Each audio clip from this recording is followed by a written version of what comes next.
So once again, I welcome you all the eminent speakers, education leaders, for joining us at this 98th session of Leadership Talks. As you know that these sessions are being organized by India International Education Council and School Lalaji Solutions. India International Education Council is a not-for-profit organization which is working in the field of education. It has collaborators from 12 countries. It aims to create a better world through education. It also aims to build quality centers for elementary education, which are approachable for all kids. It also, aims to find best educational practices across the globe and find ways to implement those in Indian institutions. Creating more awareness on hygiene and learning disabilities, another goal. It, publishes a magazine called World Education Review and many other educational reports. It aims to build 100 chapters in different cities by the 2022. It will soon open its membership for institutions and individuals. It imparts training for leaders, teachers, students, and parents. So, as you know, that we have so far conducted 97 sessions successfully. We have received 9,074 registrations, 8,093 questions on national education policy during those sessions. We have seen participation from 5 countries: India, USA, Qatar, Saudi Arabia, Nepal.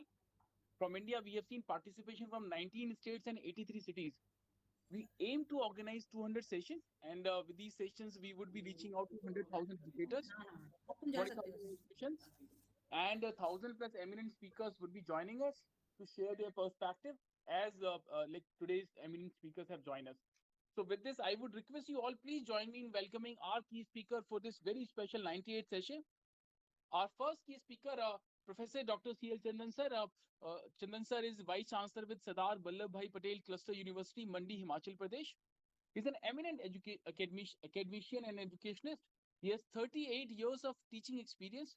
He remained on the post of professor in management at Himachal Pradesh University Business School for 14 years. He has a keen interest in research. He has 25 research publications in various national and international journals.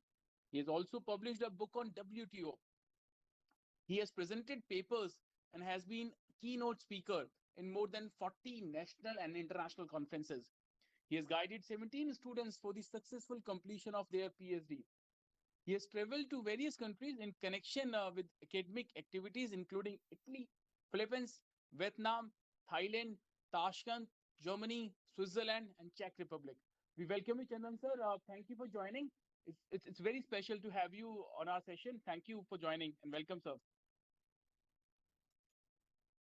Our next key speaker, a very senior school leader, Rita Taneja ma'am. Rita ji is principal with the Delhi Public School, Jaipur, Rajasthan. She's an educationist with 30 years of experience. She's an educator, principal, teacher, trainer, researcher, content developer, and resource person with CBSE. She's also the treasurer with the Jaipur School Sahodhya School Complex. She is the member with School Management Committee of St. Edmunds Schools and Subodh Public School, Jaipur. She's also the executive member with Department of Science and Technology, Rajasthan. She has received various prestigious awards. She is an international school awardee with the British Council for 3 consecutive years. She has been recognized and awarded with many other prestigious awards like President APJ Abdul Kalam Enlightened Citizen Award, Life Empowerment Award for schools, among others. We welcome you, Rita ma'am. Thank you for joining. Your presence is very special. Our next key speaker, Kajal Chatija ji. Kajal Chatija ji is Executive Director with Gayatri English Medium School, Pune, Maharashtra. Ms. Kajal has an MA in English from Pune University and professional qualification includes B.Ed. She secured the third rank in SNDT, Pune University. She's an enthusiastic and energetic leader in empowering and engaging young minds in innovative and collaborative learning practices. She began her career by teaching. I'll just take a second. She began her career by teaching English and social studies in a school for deprived children. She has worked with Vibgyor High, RIMS International School, NIBM, Trinity International School, Kothari International School, and Global Talent International Schools. She's in the profession for last 15 years and has climbed the ladder of success from being a co-teacher to a principal. She's the recipient of Torch Bearer Award of ATC Pune for incorporating inclusive education. She has also received the ISA International School Award, School Coordinator Award from British Council for coordinating and organizing collaborative activities. So we welcome you, Kajal ma'am. Thank you for joining. It's an honor to have you. Our next key speaker, Dr. Pragya Upadhyay ji. Dr. Upadhyay is principal with St. Anne's School, Dehradun, Uttarakhand. Dr. Upadhyay, with 16 years of experience in the education sector, she is a passionate educator who has the knack of finding a solution to every problem and eases the subject with her problem solving skills. She is an ardent learner, for she believes a true leader keeps learning, keeps sharing, and keeps growing. She's a motivator come counselor, for she believes in exploring life rather than solving the life. Wonderful. So, we welcome you, Dr. Pragya Upadhyay, ma'am. Thank you for joining. It's an honor to have you. Thank you. Our next key speaker, Dr. Ritu Bajpayee ji. Dr. Ritu Bajpayee ji is principal with the Montera Public School, Kanpur, Uttar Pradesh. She is in PhD in astrology. She's also MSc Mathematics. She's having more than 18 years of rich teaching and administrative experience. She's also the CBSE Master Trainer. She has developed school curriculum by integrating innovative teaching strategies after visiting schools abroad. She's also the active member of a Saksham Group and World Peace Movement. We welcome you, Ritu ma'am. Thank you for joining. It's an honor to have you. Our next key speaker, Jaswinder Singh ji. Jaswinder ji is founder and CEO of Wordsworth ELT. Wordsworth English Lab is designed for India and is highly research initiative of ACT UNIF Group. It is a trusted education company with 2 decades of service in technology, education, and training. Its expertise in technology, multimedia, and content development has been instrumental in presenting a world-class language lab solution for academia in India. In a short span of time, Wordsworth English Language Lab has managed considerable recognition across the country for its unique content and methodology. Over 3,000 installations in institutions across the country stand testimony of the quality in product, implementation, training, and the continual service provided by ACT UNIF and its committed network of dealers. We welcome you, Jaswinder sir. Thank you for joining. It's an honor to have you. Our next key speaker, Nidhi Chawla ji. Nidhi ji is assistant professor with SRM University, Haryana. She received her MTech degree in computer science and engineering from Deshbandhu Chotu Ram University of Science and Technology, Haryana. Prior to that, she has also worked with JECRC University, Jaipur as an assistant professor. She has more than 6 years of teaching experience in various institutions. She has attended many international and national conferences and seminars and participated in FDP. She has published more than 6 papers in international journals. Her interest areas include deep learning, machine learning, data mining, and data analytics. She is also a certified trainer on associate analytics approved by NESCOM and NSDC. Apart from teaching, she has been handling various responsibilities at SRM University, like internship coordinator of MHRD Innovation Cell, NESCOM Future Skill Platform Coordinator, and NPTEL single point of contact. So we welcome you, Nidhi ma'am. Thank you for joining. It's an honor to have you. And our last key speaker for this very special session, Ms. Supriya Jadhav Rao ji. Supriya is manager with Fatado School of Music. Fatado School of Music is India's largest music educator. It is a brand which is synonym to music in our country. It has a 150-year-old rich legacy. It has been working with 200 plus leading schools of India. It has trained over 1 lakh students. It owns many renowned titles like Bandit, which is India's largest school-level music competition to promote music talents across all schools. Other titles are like Piano Concert, Cadence Workshops, High Jump Training, FSM Exams, In-Center Recital, FSM Recital.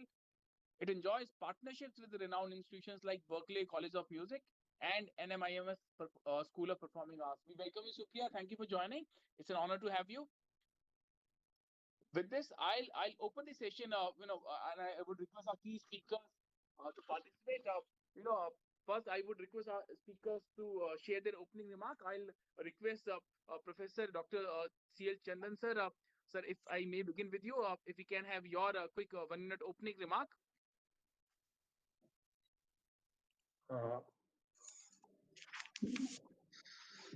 Good afternoon to all the key speakers and the organizers. It's a pleasure for me to be part of this seminar on national education policy. just to break the ice and set the ball rolling, I would like to say that this new education policy has come after a long waiting of more than 25 years. The earlier national education policy came in the year uh, uh, 1985, and then we got a modified version in 1992.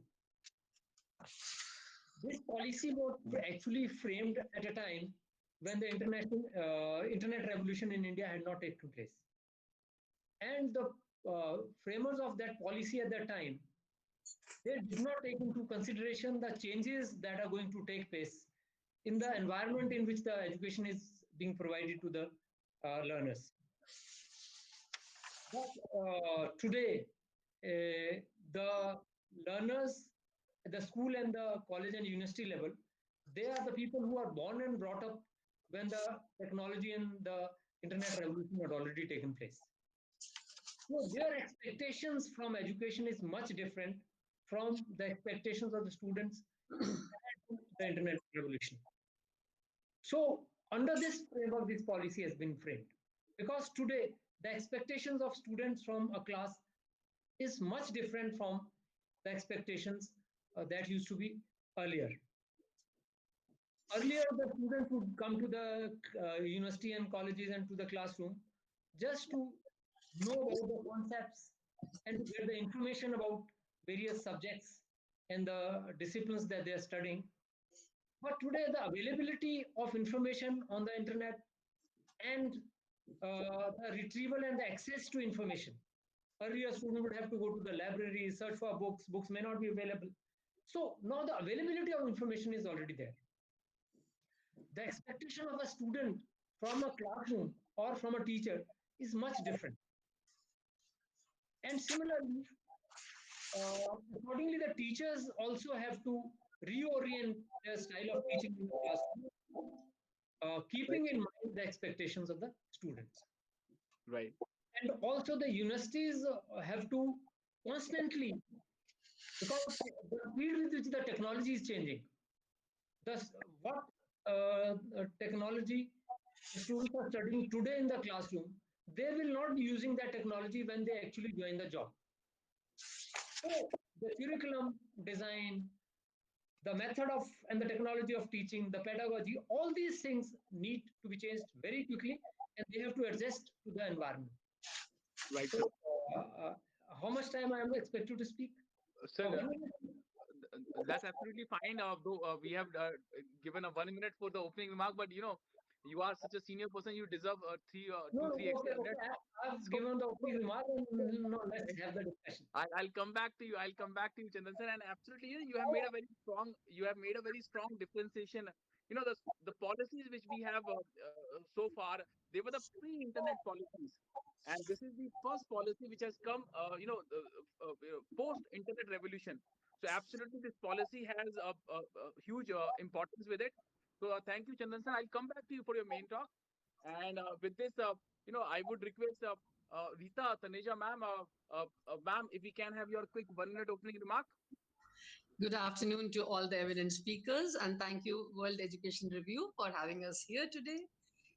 Yes, we have been discussing a lot about the National Education Policy 2020, which hopes to develop an education system which is deeply rooted in the Indian ethos, which has the capability to provide high quality education to compete in the global world. What has impressed me is now that we are highlighting the pedagogical structure in the new education policy, which aims to bring the competency based education, integration of different subjects, development of scientific temper amongst our students, and yes, very important, going away, rather doing away with the watertight compartment in the subject streams, expansion of digital literacy, and promotion of multilingual teaching, and bringing in rather encouraging 21st century skills in our classrooms.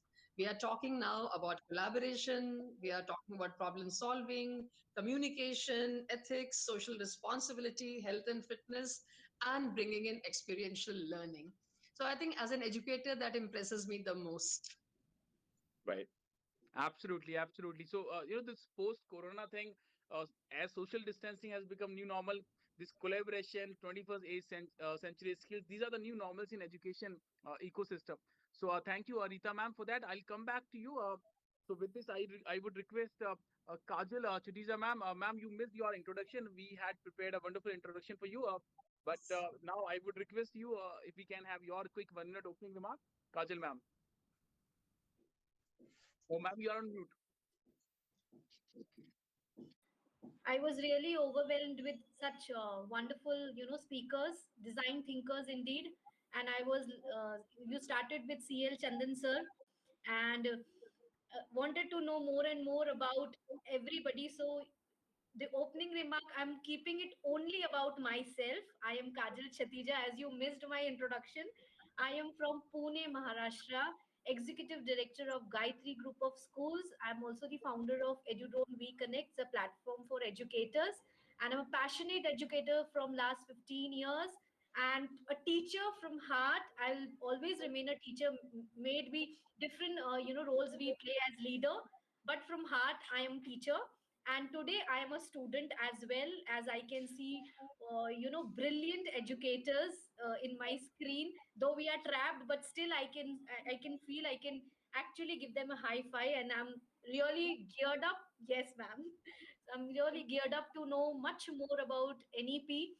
And yes, this is the document which is like, if way forward down the line, if we reach to 2030, what it talks about, like, yes, it will take 10 years for the actual implementation. From if we start from today, so the new education policy aims to facilitate an inclusive, participatory and holistic approach which takes into consideration new fields of experiences, MP research, stakeholder feed. Of course, that for that feedback is important, as well as lessons learned from best practices. So here we have joined together to know what best practices, because of this COVID situation, how are we dealing with it, and this document has opened new avenues for educators. And further, I will be talking about from teacher point of view, what are the points for teachers to celebrate when we talk about NEP. Thank you. Absolutely, absolutely. So thank you, Kajal ma'am. In fact, these were the same lines which we read during your introduction, and the line which we all appreciated the most, where you mentioned that you started your career from a school for deprived, kids. So that is one area which most of the speakers during our last sessions have highlighted, that this would be a key challenge to reach out to those students. So we would be trying to learning from your experience. So thank you, Kajal ma'am. I'll come back to you. Now I would request Pragya Upadhyay ma'am, Dr. Pragya Upadhyay ji, ma'am, if we can have your quick 1 minute opening remark. Yeah, definitely, Rahulji. Thank you so much for the wonderful introduction. And good afternoon to all the eminent speakers here and all the beautiful souls who are hearing us out. And I believe, I would agree with Kajal ma'am, that we are really thinking like as if we are in the deep sea and we are diving along with such great seniors along with us. So I'm also trying to grab some pearls out of it, out of the NEP policy. And the credit goes to World Education Review, definitely, because NEP, though it is a document, but through these webinars, we are infusing life into this document. And of course, hopefully, it will be implemented very soon. So, as a crux, I would just say here, as an introductory remark, that the education is about breadth and depth and content of the education system. And it should not only prepare the child for test, but it should prepare the child for the values for the whole life. So it is like education is full of life and it is for life. So this is how NEP is. And I believe that the policies, the pedagogical structure, the paradigm shift which has come in the education system, which is going to come definitely because of NEP, is going to revolve around 3H, and that is called as heart, head, and hands. And it will again proceed towards three dimensions, and that will be skill based education, knowledge based education, and thought-based education. So this is how I would put NEP as an introductory remark, and let's proceed further. Thank Thank you. you. Thank you, Pragya ma'am. We all are very excited to hear your ideas in detail. We'll come back to you. Now, I would request Dr. Ritu Bajpayee ji, Ritu ma'am, if we can have your quick 1 minute opening remark. Good afternoon, everyone. Pragya ma'am, CL Chandan sir, Kajal ma'am, and Principal DPS Jaipur, and Supriya ma'am. And I would like to thank World Education Review for giving such a platform where NEP really we are waiting when it will be implemented, because till date what we have been focusing on what to think, okay, in our education policy, but now in the NEP we are focusing on how to think. So it's a great platform, I think, and when everybody's ideas will be shared on this platform, and when we will implement it, definitely it's a great way. Like, we will be having so many suggestions from the educators on this platform, because see, before, like, NEP was see, if I say education, so education is the manifestation of divine perfection already existing in the man. So it was said by the, it is a famous line by Vivekanand, and education is the creation of a sound mind in a sound body. So I think what there is an avalanche of information in this digital era, and thus we have tried to filter out what's not needed. So Dr. Kalam used to say that the purpose of education is to make good human beings. All right. And with skill and expertise. So I think our new education policy also as is focusing on skills more, apart from crunching the marks.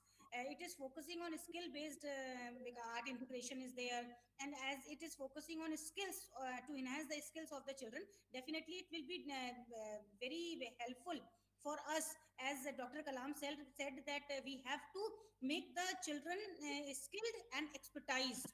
All right. So this NEP, because objective of this NEP is preparation of the children for the 21st century. But like, as I am thinking, Right. like, I am CBSE trainer also in the previous session, what I thought that, see, in the school we have the team of parents, teachers, students, and we as a principal. So actually the parents, if I think about, then I think they are in 19th century, they are of 19th century, and children are reached till Yes, 20th century, and now we are talking about NEP to implement in 21st century. So definitely absolutely. when it will come on the ground, and when we will try to implement it, then definitely we, this generation gap you see, you 19th century, 20th century, and 21st century, we have to accumulate, and then we have to see how we will be implementing NEP, because Absolutely. to listen it, it is really great, and to hear, and to but really in implementation, this problem we will be facing a lot.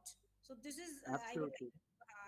thank you. Right. Absolutely. Absolutely. We all agree with you, Ritu ma'am. In fact, a lot of educators during our last sessions said that, more proactive engagement with parents is needed. So, Yes. thank you for that. We'll come back to you. And now I would request Jaswinder sir, sir, if we can have your quick 1 minute opening remark.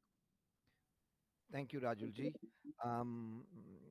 Good afternoon, all the eminent speakers on this panel. Yes, rightly said, we are all diving into a sea, and it is so dark down there that we will need to hold hands together to reach wherever we have to reach. Kajal, ma'am, this goes on to you. What we are here to do is actually to decode the NEP 2020. It is to understand this from different perspectives because everybody thinks in a different direction. That is one thing. Uh, Earlier, one of the eminent speakers did tell us that you see, all of us, though experienced, are freshers for this new era of education. All of us need to learn, and that's what we're going to do. I've attended a lot of these sessions, and every day it adds up to what you know and what you perceive to have thought. The problem is about perceiving what we have thought, what it is, and it may be different. My focus area is going to be language, okay, the mother tongue, usage of three languages, and also technology, because I've been with technology from the last 30 years, worked with Microsoft as a trainer. I have developed a lot of content for education. So my focus today is going to be on language components and what NEP talks about it and what can we do about it. So that's what I'm going to focus on. And Thank you, Rajuji, for the opportunity. Over to you. Thank you, Jaswinder sir. We'll come back to you. Now, with this, I would request Nidhi Chawla ji, Nidhi ma'am, if we can have your quick opening remark. Yeah, good afternoon, everyone. I'm Nidhi Chawla, Assistant Professor from SRM University, Delhi NCR, Sonipat. So, first of all, thank you so much, sir, for introducing me. I think it is the great initiative which is taken by School Lalaji and Indian International Education Council for organizing a leadership talk on decoding the National Education Policy 2020. I think this National Education Policy is going to benefit the new generation for dominating the global education and helping to make the revolution for new India. So it is good to see an increased focus on the application of a small number of core concepts. So rather than the shallow memorization of vast syllabus. So today I'm going to give talk on how SRM University has adopted Education 4.0 and National Education Policy in their curriculum. Thank you so much. Right. Thank you, Nidhi ma'am, for that, and we'll come back to you for your detailed interpretation. Now, I would request Ms. Supriya Jadhav Rao ji, Supriya, if we can have your quick opening remark. You are on mute, Supriya. Hi, thank you. Good afternoon, everyone, and thank you for giving us this platform, to talk about NEP, listen to everybody's perspective and how we can kind of, plan on executing this. And about NEP, I think we're really excited to see the inclusion of vocational studies, especially. And this is going to be a big step towards a child's holistic development, right? So I'll be talking a little bit more about music and what FSM has to offer in the session ahead, and looking forward to listening to the perspectives of everyone, all the speakers here. And thank you. Right. Thank you, Supriya, for that. We'll come back to you. And with this, we come to the next part of the session, which is the main talk part. I'll come to all our key speakers, for your detailed interpretation. But before I invite our first key speaker, I just would like to share the learnings which we have had during our last 97 sessions. During our last sessions, almost everyone said that this is a wonderful document.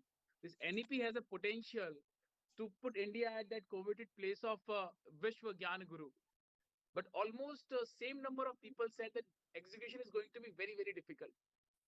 A lot of people said that finance would be a challenge.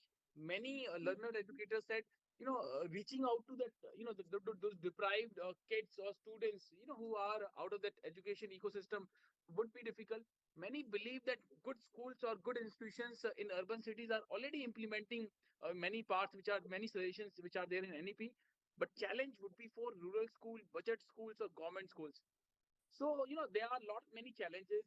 So I would request to all our key speakers that while sharing your perspective, if you can also suggest a kind of, some roadmap or some suggestions which we all can try to execute, because you all are we collectively we have 150 years of experience, in different part of education.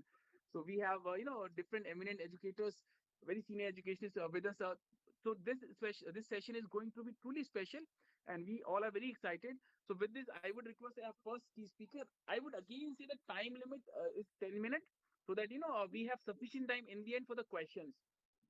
We have received many questions on national education policy, so we would like to present these questions to you all. So now with this, I would request our first key speaker, the very senior education leader, CL Chandan sir. Chandan sir, over to you. Thank you. Actually, a lot of discussion has taken place, as I come to know, on this forum on the new education policy. So now the real challenge and the main issue for the discussion in the today's deliberations, I think, should be the implementation part. How to implement this policy? From the implementation point of view, I would like to divide the whole policy into 4 key areas. The first is the institutional structure for the new education system. Then second is moving towards a multidisciplinary education system. Third key area is the governance of the institutions. And fourth is the regulatory mechanism for ensuring quality and for financing and various curriculum related issues. But before coming to all these 3 or 4 issues, I would like to spare 1 or 2 minutes, spend 1 or 2 minutes on the most striking and the remarkable initiative of this new education policy to my mind, and that is early childcare and education. This is the most striking feature of this policy, because because this area has largely been ignored since independence, and because of this, the early childcare education, the foundation of a child for a higher learning, there are some very serious deficiencies which are there. Because the neuroscience, it is well established now that the moment a child takes birth, his learning process starts. And they say that about 85% of the development of the brain of a child takes place till the age of 6 years.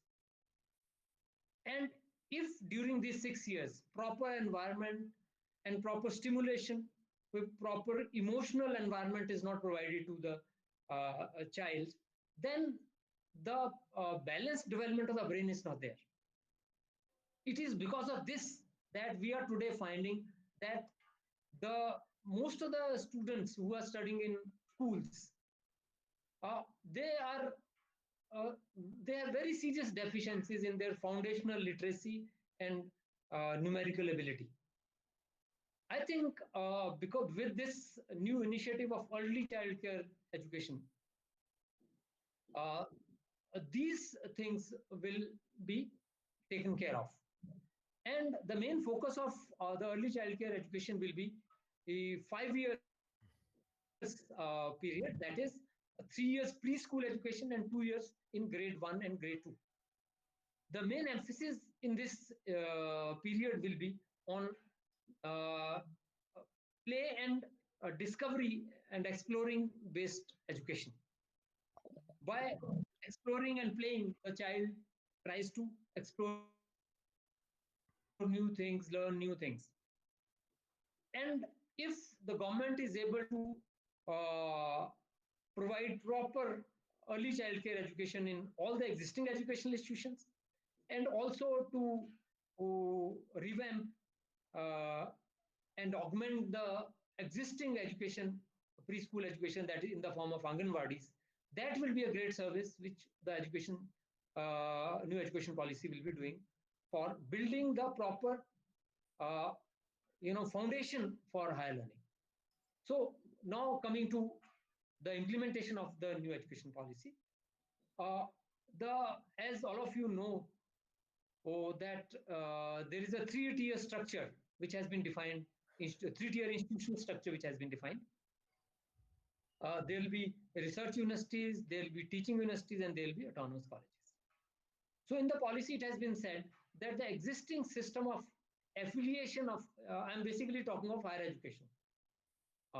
So the traditional system of affiliating universities and affiliated colleges, that has been, abandoned. So a time frame of 10 years has been given, and during this period, all the state governments will make efforts, and even the centrally funded and central universities will eventually become the research universities. The state universities will transform themselves into the teaching universities, and all big higher educational institutions and colleges, they will become the autonomous colleges. So implementing this policy will require a lot of effort on a lot of planning, a lot of financial commitments on the part of the government, and a reasonably long period has been given, 10 years. In my view, this is too long a period, because if the results do not come in the immediate, initially when there is a, enthusiasm about the new policy which has come, so a lot of progress should be made in the initial years. Otherwise, the whole momentum of the policy gets lost. So I think the central government and the state government should start implementing and start changing the institutional infrastructure for higher learning at a very fast pace, so that the results come, and then those results achievement motivation of the people involved in actually implementation of this policy. So that is one. The second and the most crucial area, the shift towards multidisciplinary education. Our earlier education system was basically based on streams and specializations. Now, this education system is based on a more holistic education of the students. And the model that they have kept in mind is Ivy League model of United States, where the emphasis is on multidisciplinary education system. Or they say exposure to more liberal arts. A student of science needs to get exposure of humanities, liberal arts, and certain other social and behavioral areas to get a holistic development of his mind. And the student should be allowed to discover the remarkable relationship that exists between science education, between the humanities, between liberal arts, between medicine, between physics. Nisha rate मिल गए तेरे को? And Right. yes, there's a lot of interconnectivity that exists between these and interlinkages, because cross fertilization of ideas is very important for innovation, for research, for problem solving, for new inventions. To give you an example, many of the latest techniques like CT scan, X-ray, these were the actually discoveries made for some different purpose, for some space research, for physics, and actually now they have application medicine. So the research that takes place in one discipline, that can be applied in other disciplines also. And a scientist or an innovator, if he has a holistic perspective of the human development and the social phenomena, then his innovations are better and they are more beneficial to the society and the mankind. For example, in the policy document itself, they have quoted one very interesting example, which I'd like to share with you here. All of you are aware about the development of Macintosh computer, which was developed by Apple. When Steve Jobs, the CEO of Apple, was asked that how his team could think of such an idea. Actually, Macintosh computer is a computer based on the earlier, the computer used to be operated with the help of the commands, keys and commands. Control X, Control Z, Control V, Control P, like this. So this Macintosh system was icon-based system in which the team which was assigned this task, they developed the icons and based on the mouse and the cursor, it became so user-friendly that it has altogether changed the use of computers, and any layman now is in a position to use the computers. When Steve Jobs was asked how their team could think of such an innovation, he said the team actually developed to diverse areas, and many of the experts in the field of computers and softwares, they had diverse interest in the area of music, in the area of arts, in other literature. So because of their diverse background, they could get ideas and they had developed this Macintosh computer. So this cross-fertilization of ideas and learning from other disciplines, this is very important for innovation, for research, for problem solving. This is the real challenge. So in my opinion, this multidisciplinary education system is the core. And all of the three pillars which are there, that is the institutional structure, the governance, and the regulatory mechanism, they are only supportive to this main thing. So now it is a big challenge to design the curriculum, to prepare the syllabi for a multidisciplinary education. Already we had done some experiment in the earlier RUSA system where a choice-based, credit-based system was implemented. So that was on a limited scale. And now the spectrum in case of multidisciplinary education is much wider. And in earlier choice-based, credit-based system, actually there was no conceptual explanation for giving the choice to the students was there. The only explanation that they had given was that a student must have choice because student knows the best. That was not a real explanation. The real explanation is that the education has to be holistic education. So in order to provide a holistic education, in order to provide in order to develop, as all of us know, that there are two parts of the brain. One side of the brain deals with the analytical things, and the other part of the brain deals with the creative things. So if a student studies only science, then only the analytical part of the brain is developed. The creative and the aesthetic part of the brain is not developed. So in order to prepare a education system where there is a holistic and the total development of the mind of a person, we have to implement this multidisciplinary education. But designing the curriculum for a multidisciplinary education is a very challenging task. There is a General Education Council in the policy they have given. There is a General Education Council which will be primarily dealing with preparing the curriculum. And that curriculum which they will prepare will set as a base, on the basis of which the universities and other higher educational institutions will do some moderation as per their own requirements. Another important thing in this multidisciplinary education is integration of vocational education into the mainstream education. Actually, in the earlier system, we had two parallel streams, the academic stream and the vocational stream.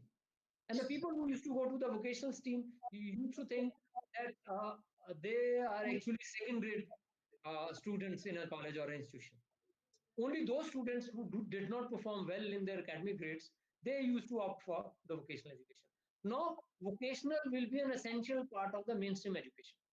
So, for making vocational education as a mainstream, a lot of infrastructure needs to be created in all the higher education institutions, and which is going to be a big challenge. Now, coming to the governance, governance is also a very important part, particularly in the state universities. Private universities have a lot of autonomy, but they are different. Private universities have their own issues. In state universities or the central universities, the governance structure is so,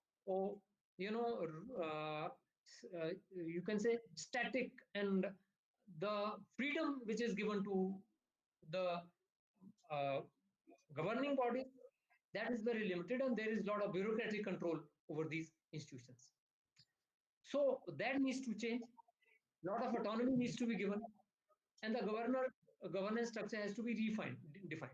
In private educational institutions, that issues are different, because most of the private educational institutions, they are promoted by some educational trust. Though they are a charity-based institutions, but actually they are being run on commercial basis. And most of the promoters who have promoted those educational institutions, they expect some returns out of that, which is not fair. And that precisely is the reason. And most of the promoters think that the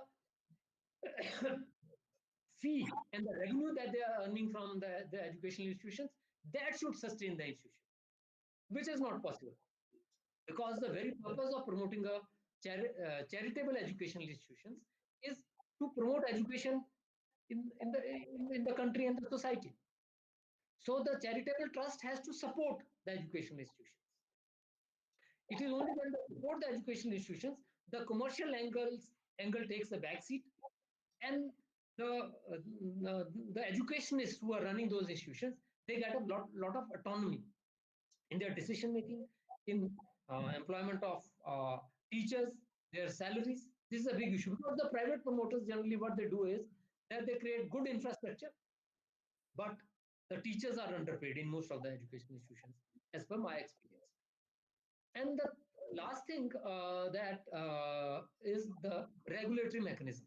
This is very important because when you give lot of autonomy to higher educational institutions or even to the school education, it is very challenging to maintain the educational standards.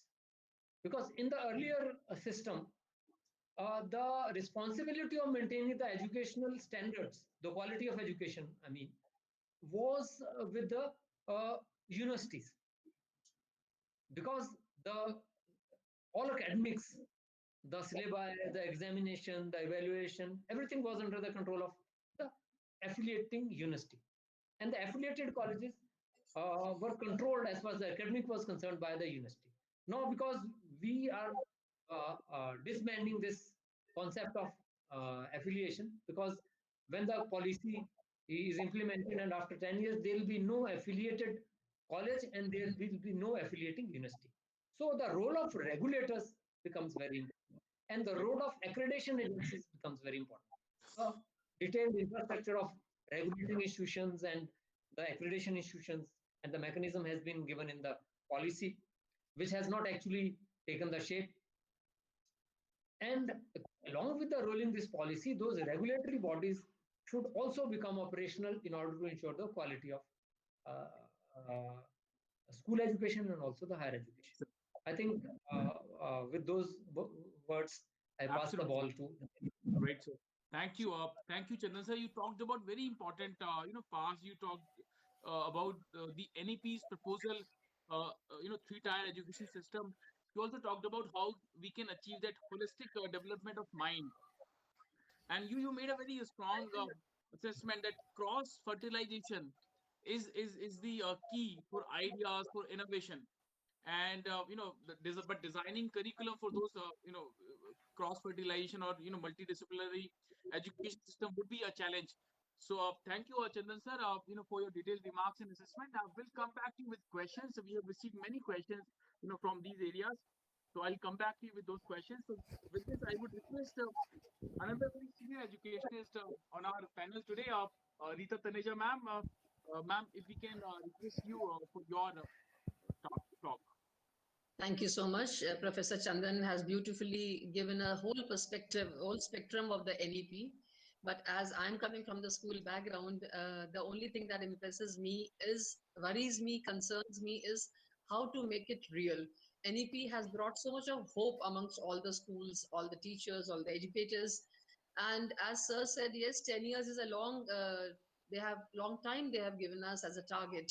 But somehow I feel that yes, we need a lot of handholding at the grassroots level, because when, as a representative of CBSE, when I visit some schools in the smaller areas, I find the grassroots implementation is a big problem. The CCE failed because the implementation could not be effective, was biased, was prejudiced. So I think going down, being such a huge country and having so many issues with us, we need that much of time. And right now, that's so much of happening. We are lucky that digital platform has given us time to discuss and ponder deep into NEP. It will really help us all. But I think we need to design, as educators, we need to research, explore, and design our curriculum so that we can bring the concept of the 21st century skills into our classrooms. And I feel if we look into experiential learning, it is going to help us a lot, because we all know that since the child learns to walk, he learns by falling, getting up, and slowly he learns. Nobody is hand-holding him here. A child doesn't come with a manual, and still all the children learn to do all the basic survival skills. And that is the example, the biggest example of experiential learning. And as we all agree that learning is an ongoing process, so learning should be made fun, joyful, and the learner should be allowed to discover by experiencing education and the concepts. Why should the child be told Ramanujan thought of this? Why Einstein did this? Why can't we allow the child to replicate that and discover that and have that aha experience of discovering a concept rather than just learning it by heart and encouraging cramming, rote learning. If we truly want our children to understand the concept and bring it to the real life, they should be made to understand that whatever they're reading in the textbook is what they see in their real life.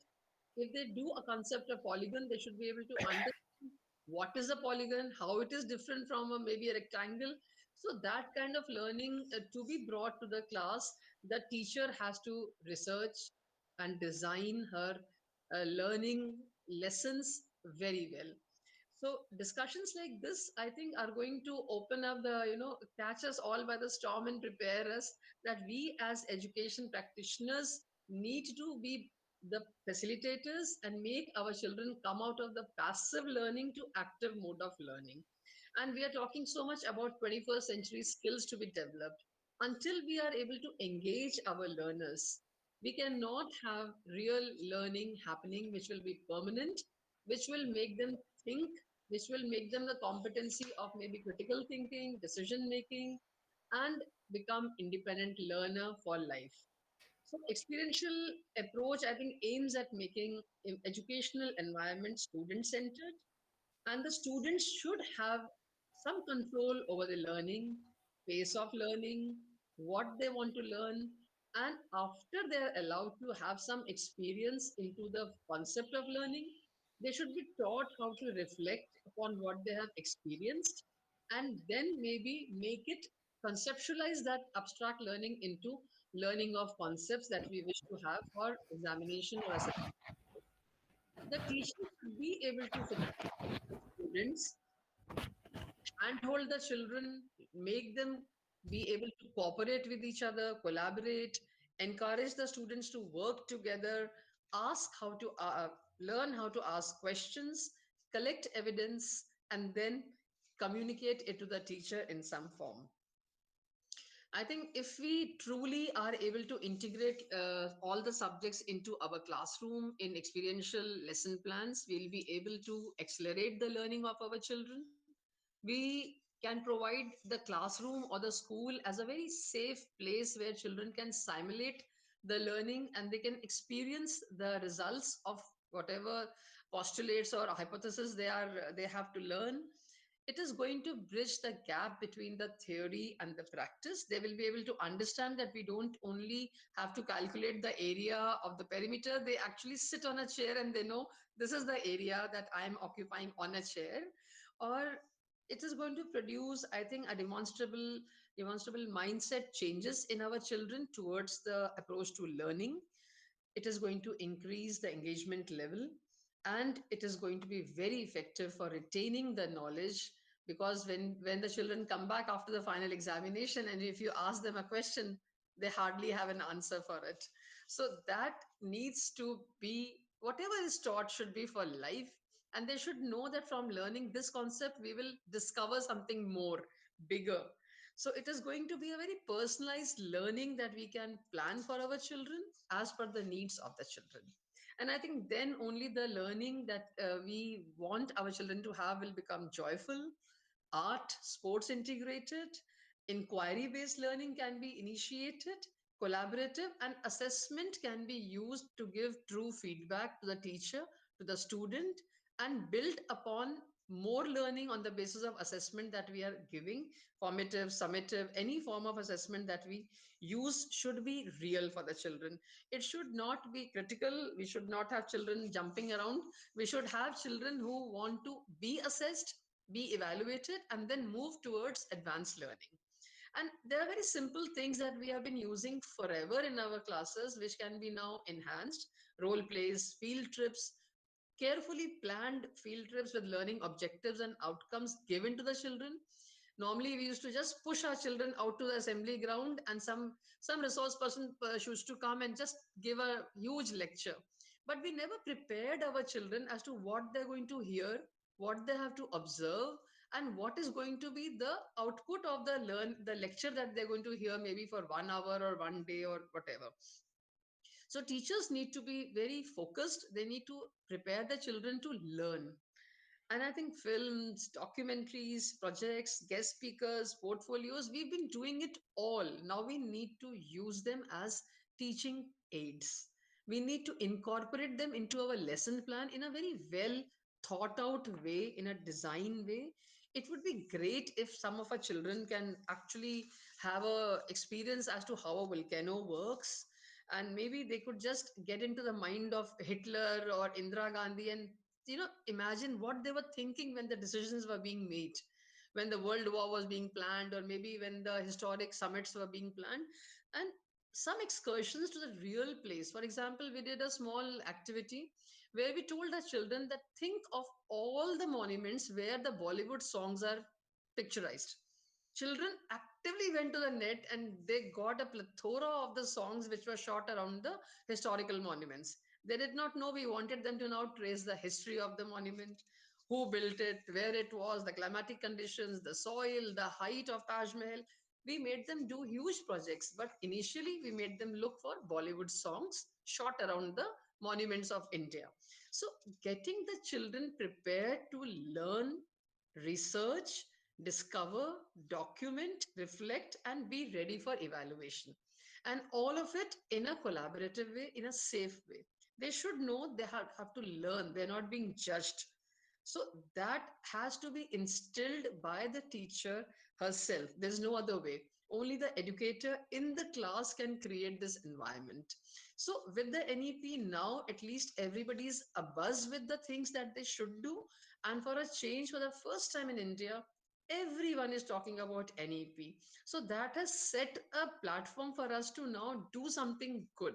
So people are trying to build upon the local resources and trying to make it happen. That is the first time I have seen it in my 35 years career. So yes, experiential learning is learning by doing, and in this the teacher has to guide the child through the learning process, experiences, make the child observe, reflect, then implement it and talk about the subjects. We have to interlink all the subjects, make every subject relevant, needed and real. We cannot have mathematics without language. We cannot have mathematics without culture. We cannot have mathematics without a visit to maybe a departmental store, a sabzi mandi. We have to make the child know whatever he is studying, the ratio, proportion, mensuration, everything is real. The When a child is visiting a sale, he should be able to calculate the discount. We have to make everything real for the child. If I think a teacher can make that real experience come alive, education is happening. And education is happening in the real sense that NEP envisages it. And I think every corner of the school, there's a concept now to use the learning spaces as learning tools. The whole building of the school can be used as a learning tool. We don't need very expensive resources to do this. If a child is taken to maybe a bus, or the child can learn the safety drill, the mock drills, the distance between the home and the school can be used to have fun quiz, talk about the culture, what do they see outside the window of the bus. Maybe they are seeing some local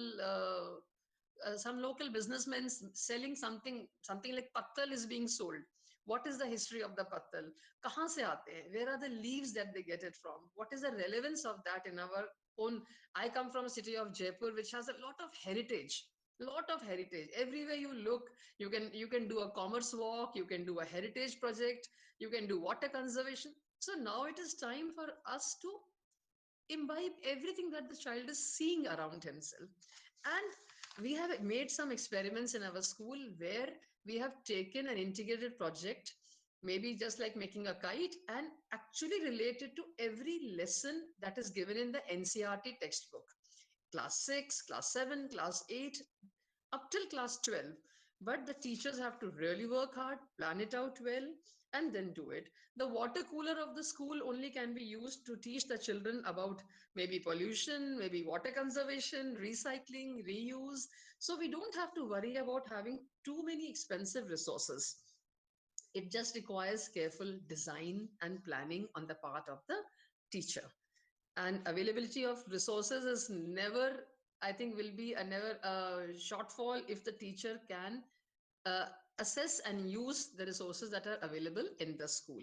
So many competencies like citizenship, cooperation, critical thinking can be taught to the child by using very, very simple things which are readily available around.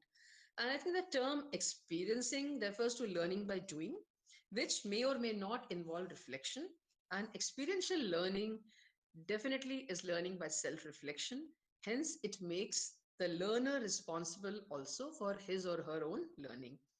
Experiential learning will require a lot of planning on the part of the facilitator. She or he has to check how to make the learning engagement connect to real life situation and make them meaningful to the learner. For this, the facilitator must have the background information of the child, the lesson, the locale, and otherwise, any activity is going to turn out simply as a class, as a teacher-led classroom activity. So the teacher, when she's doing her lesson plans, must set out very realistic goals, pick up exciting topics or learning context, know the need and talent of the students, use a range of teaching approaches and methods, select appealing resources and experiences that are relevant and linked to the lives of the children and the context. Learners at any level are going to benefit from the experiential level. It will be better than the conventional lecture method, and experiential learning will provide an opportunity for them to experience everything on their own, making the learning process worthwhile. Each concept should be actively engaged by the learner, and rather than following the constructive conservative teaching where the child acts as a passive learner, the facilitator should encourage the student to explore and come to his own education. Everything is comprehended and learned better through experience than through rote learning. Experiential learning enables the learners to immerse into an experience, apply their own knowledge and skills into the real world, and then reflect. So there are various educationists, those who have done valuable research, and of course, I'm sure David Kolb's model is very, very popular. So in the end, I would like to say experiential learning is a pedagogy to make educational environment student centric. Let student control their learning, enable students to think critically, evaluate, make decisions, and construct knowledge, and bridge the gap between theory and the practice. Experiential learning is not simply doing too many activities in the class. It is not taking students out for visits without specific learning aims. And it is definitely not utilizing expensive resources for learning or watching videos in the smart class. It will lead to accelerated learning, safe learning environment, change in the mindset, increased teamwork and collaboration. It will promote retention and learning beyond the classroom. How to do it? Of course, the teacher has to teach the children to analyze, map the activities, plan, identify, familiarize the student, be flexible, and make the children understand everything. Of course, the significance and relevance of the textbooks can never be overruled. However, there is always need for innovation, reinvention in the context, and the challenges that we face due to rapid changes in and around us. To bridge this gap, experiential learning will come into handy as it connects the knowledge to the learner's real world, making it more applicable and easier to imbibe. I think we as educators should really put ourselves down to designing and researching how to make experiential learning a true learning experience for all our learners. Thank you. Thank you, Rita ma'am, for this, such a useful assessment. You talked about that today's educators need to design and rework on 21st a century to make 21st century classrooms in collaboration. You also talked about that NEP has set the platform to innovate and to implement or to experiment, new things in education. And then you said like, resources are always limited, but if creativity is used, if innovation is used, then there are unlimited resources. So thank you, Rita ma'am. You also cited some examples. So thank you, Rita ma'am. We'll come back to you with questions. Right. So with this, I would request Kajal ma'am, Kajal ji, if we can have your ideas, your perspective.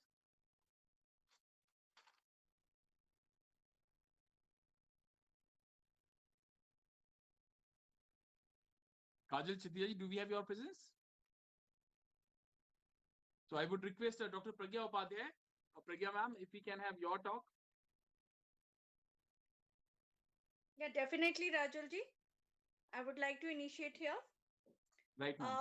My focus here is today towards the parents and the students, that how NEP has brought the impact on the whole education system, and as for the parents, seeing into the competency and the increasing competition in today's era, they were much worried about like choosing which board is better, where to forge ahead, and how to um, give an excellent platform of education system, and which board to choose. That was really a hard nut to crack for the parents today.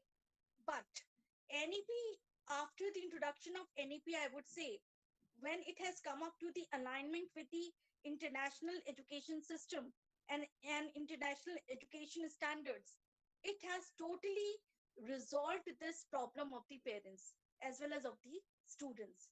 Why? Because now our national curriculum is designed in such a way that it is up to the edge, if not far, if not excelling, then equal to the IB level, equal to the international level of education system. Where, why I'm talking here, because every time parents think of IB board, because being into the education system for so many years, we look for like how the process of thinking of parents is there, that okay, we want to shift the child to ICC board, or maybe IGCSE, or maybe IB board or so.